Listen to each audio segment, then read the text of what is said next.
আমি রয়েছে ম্যাডাম তাদেরকে তাদের দুজনকে ডেকে নাও। ঠিক আছে ম্যাডাম। মিস্টার সুমন মেহতে ও রাজ দাস দুইজন আছেন ম্যাডাম, একজন এসএসসি হাওড়াতে যাচ্ছে।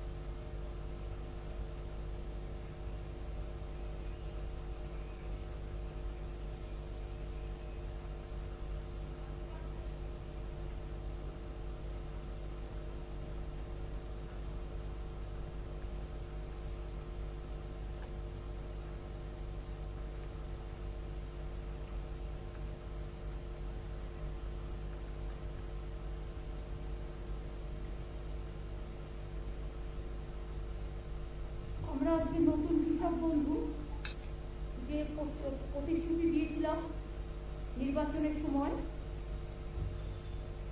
তৃণমূল কংগ্রেসের পক্ষ থেকে, কারণ তৃণমূল কংগ্রেসের সরকারই আজকে সরকার গঠন করেছে, তাই সেই প্রস্তাব সরকার অনুমোদিত করে এবং ক্যাবিনেটে পাস হয় এবং ক্যাবিনেটে পাস হওয়ার পরে এটা আইনে পরিণত হচ্ছে এবং প্রতিশ্রুতি পূরণ অনুযায়ী আমরা কৃষকদের পাশে থাকার অঙ্গীকার নিয়ে আমরা আজকে যে কৃষকদের বলেছিলাম যে যারা 5,000 টাকা করে পান একর প্রতি জমি, তারা 10,000 টাকা করে পাবেন, আর যারা মিনিমাম পাবেন তারা 4,000 টাকা করে পাবেন।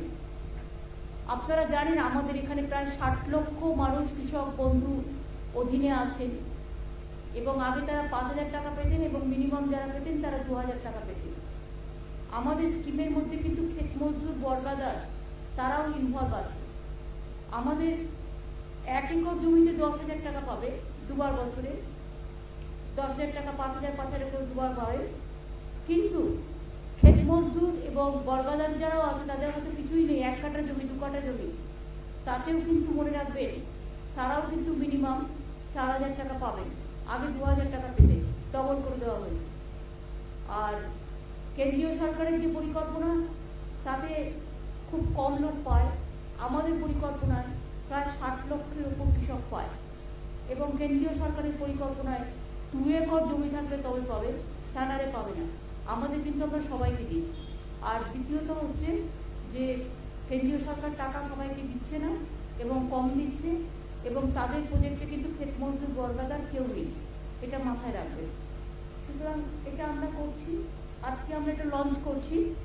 আমি কৃষক বন্ধুরা যারা এসছেন বিভিন্ন জেলায় আছেন তাদের হাতে ডিএমদের অনুরোধ করব, নতুন কৃষক বন্ধু লঞ্চ যেটা আমরা করছি 10,000 টাকার যে আমরা দিচ্ছি এবং মিনিমাম 4,000 টাকা তাদের টাকাটা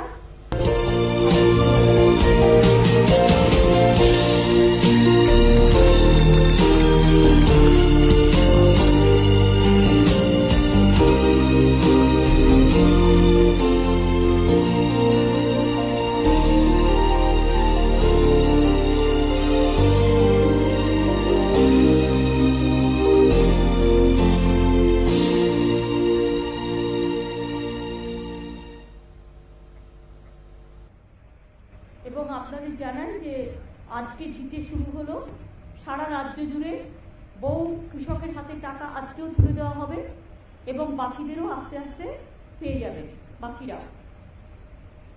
আমি ডিএমদের অনুরোধ করব, কৃষক বন্ধু স্কিমে যারা আপনাদের জেলায় জেলায় আপনাদের পাশে আছেন কৃষক বন্ধুরা আমার, যারা আমাদের গর্ব, কৃষি আমাদের সম্পদ। আমি সবসময় বলি কৃষক বন্ধুরা তারা ধান উৎপাদন করেন, শস্য উৎপাদন করেন বলেই আমরা খেয়ে বেঁচে থাকি। কাজে তাদের পরিবারকে, তাদের সকলকে, কৃষক সমাজকে আমাদের সম্মান জানিয়ে এই নতুন কৃষক বন্ধু প্রকল্পের সূচনা হলো এবং 10,000 টাকা করে যেটা আমি দেবো বলেছিলাম সেই টাকাটাও দেওয়া শুরু হলো। সুতরাং এই টাকাটা দিয়ে দেওয়ার জন্য আমি ডিএমদের অনুরোধ করব, জেলা ম্যাজিস্ট্রেটের কাছে যারা আছেন সেই পরিবারগুলোকে আপনারা সবাই তুলে দিন টাকাটা হাতে।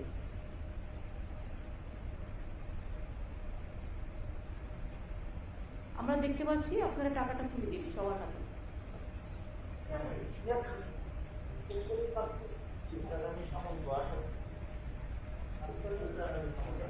আর যাদের হয়তো 1 একর জমিও নেই, অল্প 1 কাঠা 2 কাঠাও, তাদের কিন্তু আমরা 4,000 টাকা করে বছরে দেব।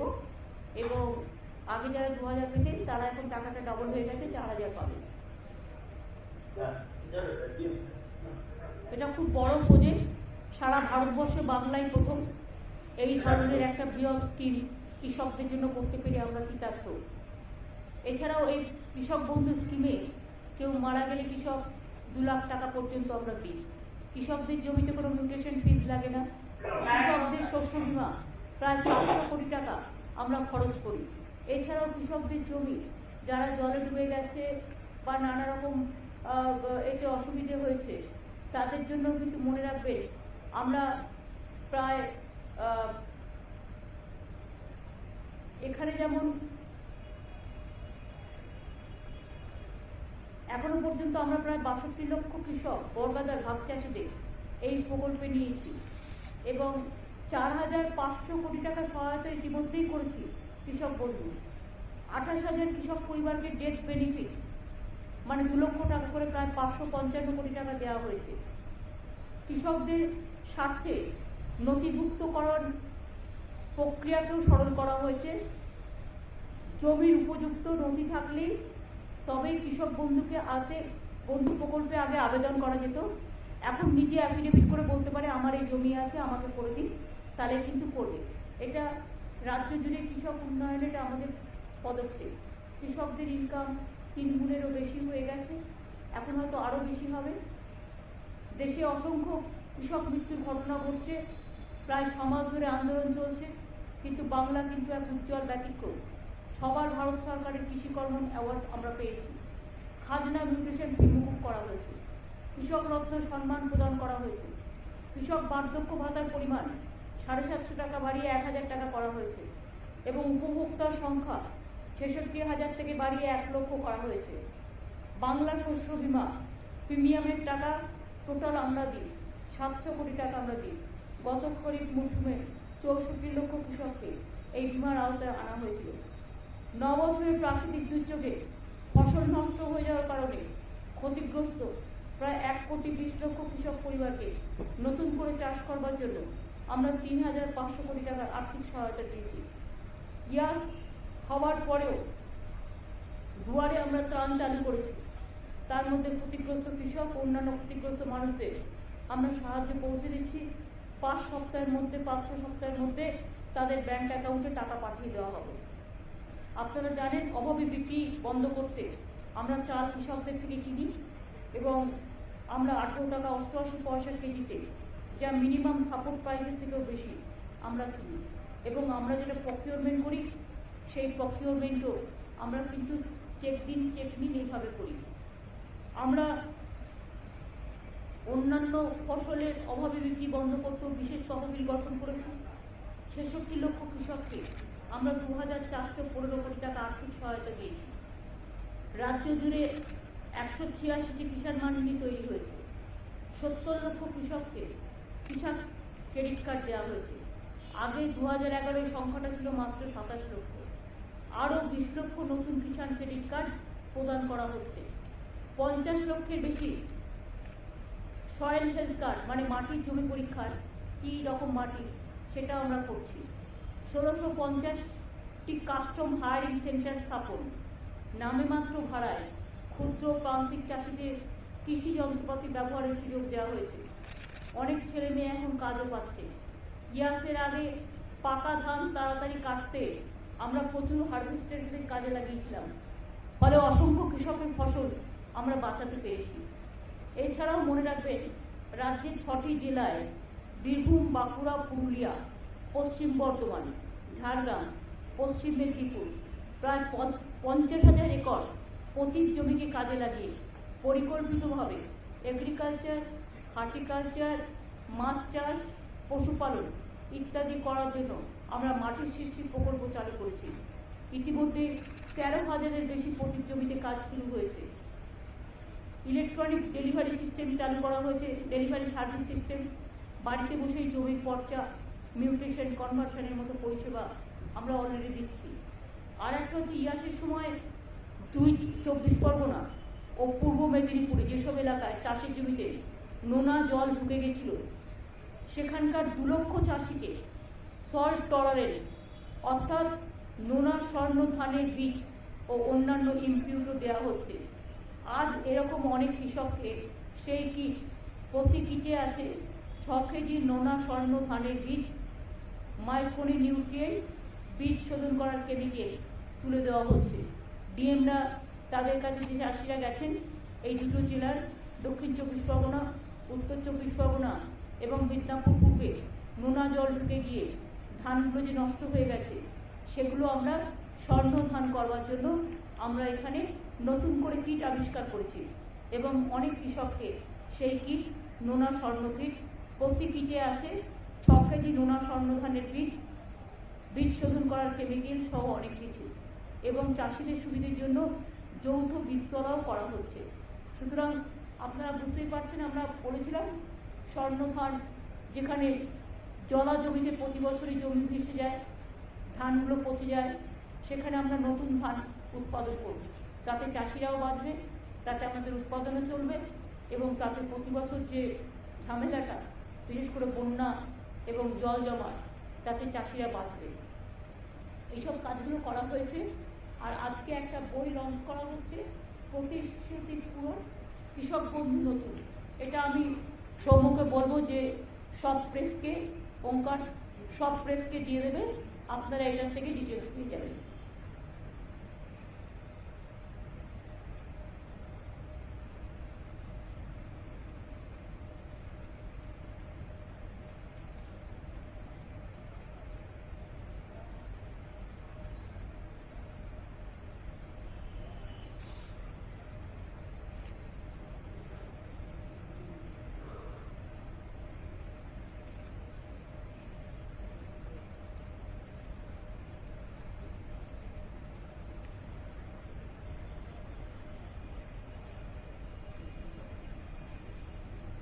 প্রকল্পটি যেটা বইটি করা হয়েছে, প্রথম দিকের প্রথম পাতায় আগের পুরনো কৃষক বন্ধুর কথা বলা আছে, আর নিচের দিকে প্রকল্পটির বৈশিষ্ট্য ও রূপায়ণের পদ্ধতি, নিচে নতুন কৃষক বন্ধু যেটা 10,000 টাকা সেটা বলা হয়েছে।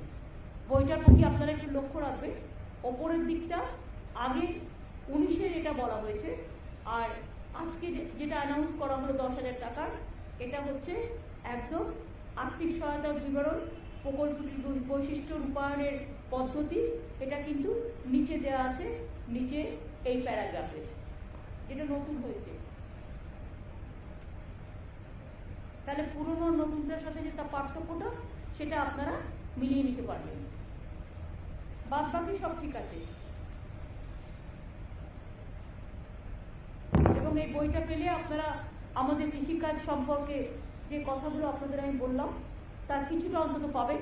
কোন জেলায় কত কৃষক, কৃষক ক্রেডিট কার্ড থেকে শুরু করে কিছু ইনফরমেশন আপনারা পেতে পারেন। এটাই ছিল আজকে আমাদের। ডিএমরা নিশ্চয়ই চাষিদের কাছে কিটটা তুলে দিয়েছেন। দক্ষিণ 24 পরগনা তুলে দেওয়া হয়েছে,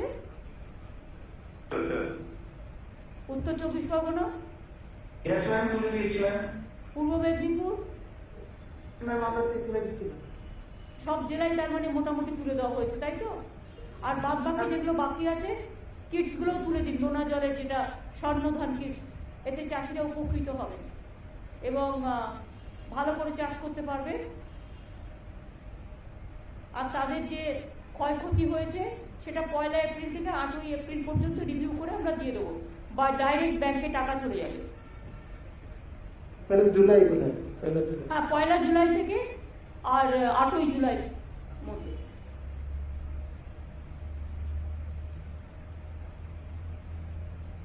আর তারপরে আবার দুয়ারে টার্ন তো 18 তারিখ পর্যন্ত করা আছে, 18 তারিখের পরে রিভিউ হবে এবং 1 তারিখ থেকে 8 জুলাইয়ের মধ্যে টাকাগুলো ব্যাংকে পৌঁছে যাবে। তারপরে আমরা দুয়ারে সরকার যেটা করেছিলাম গত বছর, আবার আগস্ট সেপ্টেম্বরে আমরা করব, আবার নভেম্বর ডিসেম্বরে করব। তখন যদি কেউ বাদ থাকেন কৃষক বন্ধু স্কিমে বা কোনো স্কিমে, তখন আপনারা সেখানে আপনার রেশন কার্ড নেই বা কিছু, আপনারা সেখানে নাম লেখাতে পারেন। এই পর্যন্ত আজকে ছিল, আর তো কিছু নেই। প্রেসের কিছু বলার থাকলে এই ব্যাপারে জিজ্ঞেস করতে পারেন।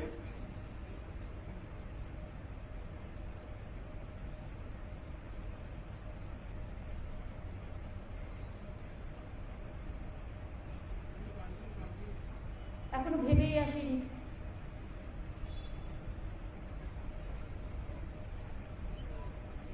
তাহলে আমি আশা করছি এই দিদি। সাবজেক্টে আপনাদের কারো কিছু জিজ্ঞেস করার নেই।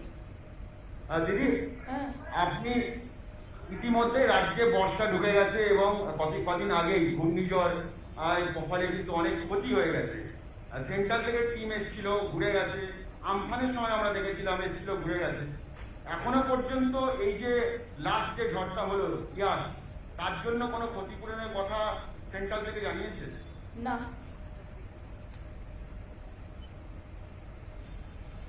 এক কথায় উত্তর। দেখছেন তো চারিদিকে, কালকে রাত্রিরে প্রায় 179 মিলিমিটার বৃষ্টি হয়েছে কলকাতায় এবং বিভিন্ন জেলায়। এমন অবস্থা, আর ওদিকে গঙ্গার জল ভর্তি, জল বেরোবার জায়গা নেই। এত বৃষ্টি আগে কখনো হয়নি এবং আগামী 26 তারিখেও বড় বান আসবে। সুতরাং হুগলিতেও জল বাড়ছে, যেটা আরামবাগ, খানাকুল, আমি সবাইকে বলবো উলুবেড়িয়া, তারা যেন আগে থেকে একটু নিজেদের সচেতন রাখেন, সযত্নে রাখেন। এবং এরপর ঝাড়খণ্ডেও খুব বৃষ্টি হচ্ছে, বিহারেও খুব বৃষ্টি হচ্ছে। এখন আমাদের রাজ্যটা প্রায় নৌকার মতো। ঝাড়খণ্ডে বেশি বৃষ্টি হলে ওরা বাঁধের জল ছেড়ে দেয়, বাঁধের জল আমাদের এখানে চলে আসে, ফলে আমরা নৌকার মতো ডুবি আর কি।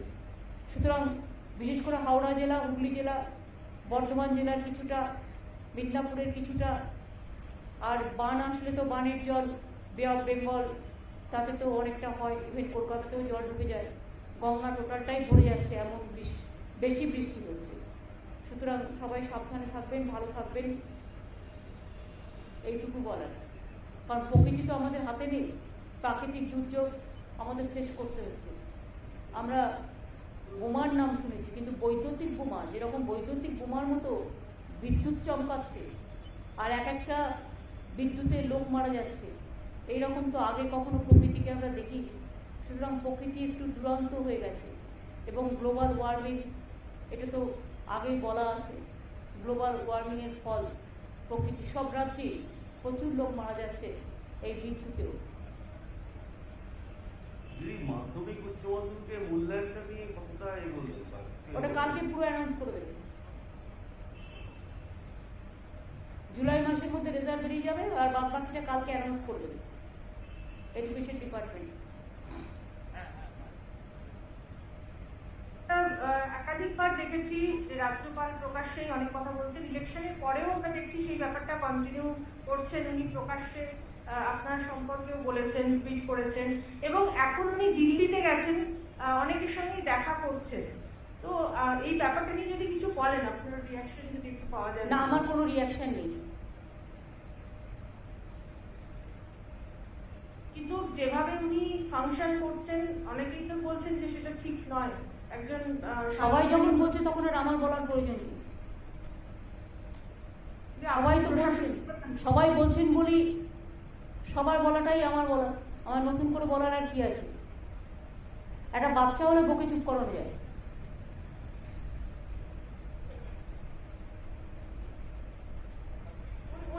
উনি তো বিজেপির এমএলএদের নিয়েও রাজভবনে বৈঠক করেছেন কিছুদিন আগে। কেন আমার মুখ খোলাচ্ছেন?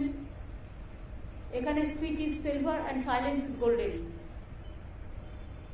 मेरा एक सवाल है, कुछ रीजनल पार्टीज ने आरोप लगाया है कि राम मंदिर ट्रस्ट में एक जमीन जो थी 2 करोड़ की जमीन को 18 करोड़ में खरीदा गया और उसके पीछे स्कैम भी हो सकता है। सामने ही उत्तर प्रदेश का चुनाव है, क्या कहेंगे इस पर? हमें इस पे अभी कोई टिप्पणी नहीं करना है कि ओसीप सिन्हा ने एक पॉइंट रेज किया है। उन्होंने जब रेज किया है उनके पास जरूर कोई एविडेंस होगा, इसी के लिए उसको करने दीजिए।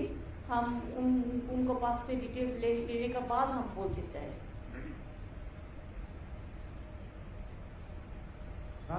Just want to understand how much has the cost for the governor house increased in the past couple of years? In the past couple of days, we have heard as how several OSDs have been appointed some are under question.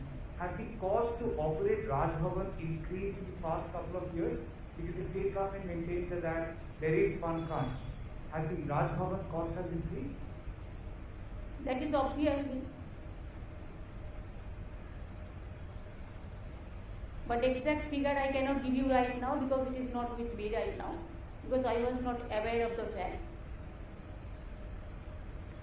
Raj Bhavan, not only here the Raj Bhavan, then Darjeeling also there is a Raj Bhavan. Then Delhi also, whenever you go you with flight, everything. So there is so many expenditure. That is a constitutional post. Some expenses could have been avoided, ma'am, because the state has gone through COVID. I will research, I will make it study, then I will let you know the properly. Though I know something, but it won't look nice. Somebody is telling something, so I have to say also the same thing. I cannot. তুমি অদম বলে আমি উত্তম হইব না কেন? এটা একটা dialogue নবকুমারের। কি এখনো রাজনৈতিক সন্ত্রাস চলছে? কারণ রাজ্যপাল বলছেন আপনি কি দেখতে পাচ্ছেন? না আপনারা তো এখানকার সাংবাদিক, আপনারা কি দেখতে পাচ্ছেন কিছু? আমার আগে তো আপনারা দেখতে পাচ্ছেন। আপনারাই তো এগুলোর খোঁজ খবর সবচেয়ে বেশি রাখেন। আপনাদের যখন চোখে পড়ছে না, তা কারোর যদি চোখে নেওয়া হয় আমি কি করতে পারি? আমি কি তোমার সম্বন্ধে বলিনি, আমি বলছি কারো যদি হয় উচ্চ। দিদি, সাম্প্রতিক সময়ে দেখা গেছে বিভিন্ন সময় বিভিন্ন কমিশন, মহিলা কমিশন থেকে শুরু করে কখনো ডিজিকে চিঠি দেওয়া যে ভোট পরবর্তী হিংসা হচ্ছে, মহিলাদের নিরাপত্তা নেই, এই বিষয়টি নিয়ে কি বলবেন? এই যে বারবার চিঠি দেওয়া এবং এ রাজ্যে তারা আসছেন, ভিজিট করছেন, তারপরে তারা যে কেউ যে কোনো রাজ্যে যেতে পারে, তবে তাদের একটু বেশি করে উত্তরপ্রদেশ গুজরাটে যাওয়া উচিত ছিল। উত্তরপ্রদেশ গুজরাটে মধ্যপ্রদেশে না গিয়ে, যেখানে নদীতে ডেড বডি ভাসিয়ে দেওয়া হচ্ছে, যেখানে কোভিড পেশেন্টদের রেকর্ড রাখা হচ্ছে না, যেখানে একটা জাস্ট মবকে করতে গিয়ে 22 জন বিনা অক্সিজেনে মারা যায়, সেই সমস্ত হাতরাস থেকে শুরু করে সেই ইতিহাস না ঘেটে বাংলায় এত হারার পরেও লজ্জা নেই। বিজেপি সব এজেন্সিকে দিয়েই কাজগুলো করায়, এটাই বিজেপির হ্যাবিট, এটাই বিজেপির প্ল্যান, এবং এগুলো সব pre plan incident. It is not, there is no incident now after postponed violence. It was under election commission. At the time of election, there are some incidents, sporadic incidents, but all are not political. There are some personal enmities are also there. But when it is the matter is sub judice, I will not speak anything regarding this. I don't support any violence. I always tell my police administration to take strong steps wherever it may be, and if anything happens anywhere, we don't support that. And I think whatever they are creating the atmosphere that violence, there is no violence like that. One to sporadic incident, if any happens, we take strong action because we condemn all the violence, and there is no political violence. It is the BJP gimmick violence.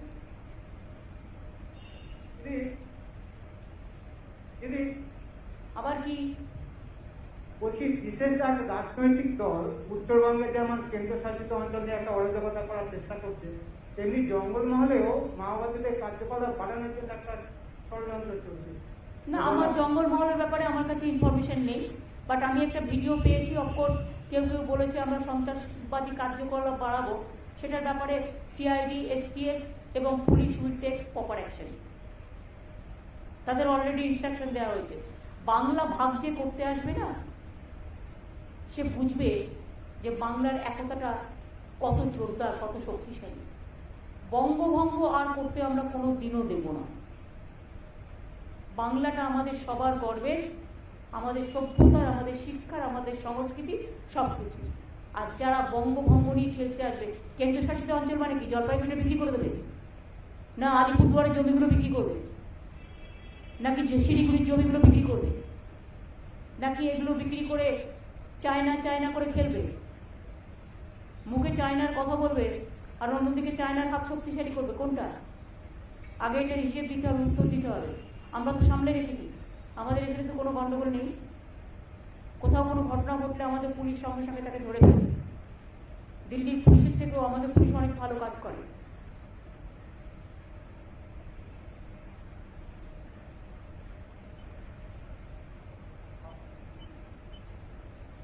Ma'am, this issue has been going on for the past couple of days. The way the central government had tried acting tough on Twitter and other social media sites, how do you see this, ma'am?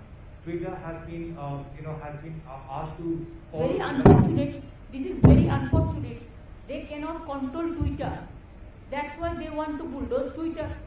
They cannot control me, so they want to bulldoze my government.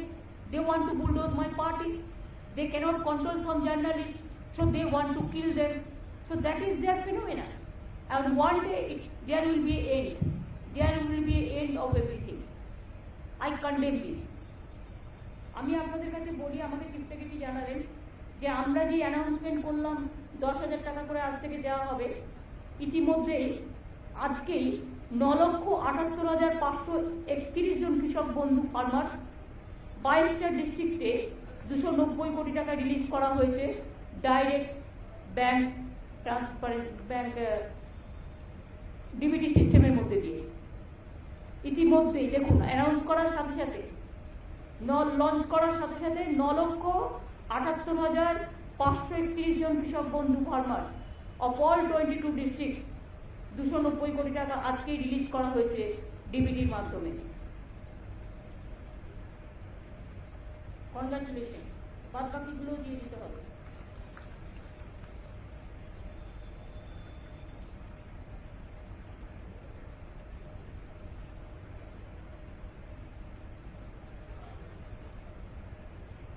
Hello দিদি, সেটা হচ্ছে কয়েকটা সংবাদ মাধ্যম তারা খবর করেছে যে রাজ্যপালকে সরানো হচ্ছে। এই বিষয় নিয়ে কোন রকম কিছু খবর রাজ্য সরকার জানেন? আমি কি করে জানবো? যখন রাজ্যপাল করা হয়েছে তখন আমায় জিজ্ঞেস করা হয়নি। যদিও নিয়ম আছে যে রাজ্যকে পরামর্শ করে নেবে, রাজ্যের কাছ থেকে কথা বলে নেবে, কিন্তু করা হয়নি। কাজে উনি চলে গেলেও আমাকে জিজ্ঞাসা করা হয়নি, সুতরাং আমি কি করে জানবো? আসা যাওয়ার গানটা ওরাই একাই গায়। দিদি, আপনি কি চাইবেন এই রাজ্যপাল থাকুক? আমি কি থাকবো আপনাকে কি করে বলবো? আমি তো প্রধানমন্ত্রীকে 2-3 বার চিঠি লিখেছি ওনাকে উইথড্র করে নেওয়ার জন্য। ঠিক ঠিক আছে, থ্যাংক ইউ। অনেক দিয়ে দিয়েছি। ভ্যাকসিনের ব্যাপারে কোনো রিপ্লাই বা কোনো কি এসছে ভ্যাকসিন নিয়ে? এখনো পর্যন্ত আমরা নারায়ণ পেয়েছি কিছু, যেটা অ্যানাউন্স করেছিল সবার জন্য পাঠাবে, সেটাকে চালু হয়েছে এখনো? ম্যাডাম 21 তারিখ থেকে আমরা আরম্ভ করছি। 21 তারিখ থেকে বলেছে দেবে।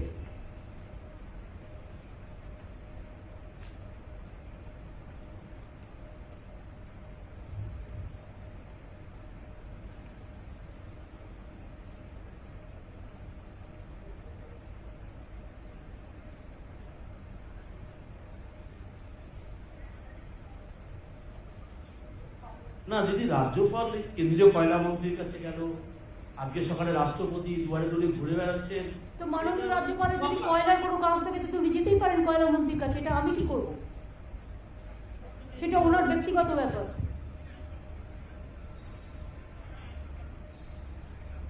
আজকে আবার অমিত শাহর সঙ্গে দেখা করছে নাকি?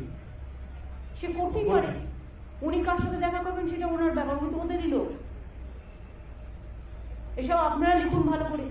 ঠিক আছে, থ্যাংক ইউ।